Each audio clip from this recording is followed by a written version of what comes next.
सहस्रापात कामो मेघं सरवात सभृतवा त्यातिष्ठत्ताशाङ्गूलं पुरुष एवेदग्गो सर्वं जदभूतं जच्चाभाव्यं ओतामृततपशियेशानो जदन्नेनातिरोहति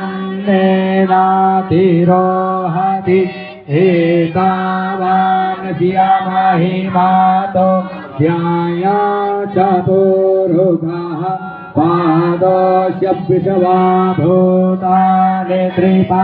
दधिया प्रेदन्ति त्रिपादो भूरे पुरुगः पादोऽस्याभवत् पुनः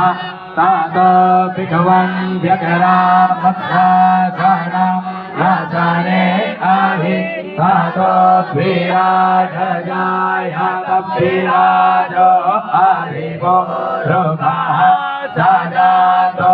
अतियार्चियाता पश्चात् भूमिमतो पुरः समाज्ञात् सर्वभूताः संभेदं प्रेखदाज्यं अशोकांशगेवायधिया नारण्याग्राम्याश्चादि तथमाज्ञात् सर्वभूतादिशाः सामानि तदनीरे छन्दागुंसि तदनीरे तथमाद्याजुस्तसमाद्याजायात तस्माद्दशवा अजायन्त जेगे शोभायादाताः गावो हजदनीरे तस्माज्जाता अजावायाः तञ्जदन्यं वारहि किपरो छन्पुरुघन् जाता मगराताः तेन देवा आयाजन्तादिहारिकायश्चादि जतमुरुगं जादादोः कातिनाभ्याकल्पायन्न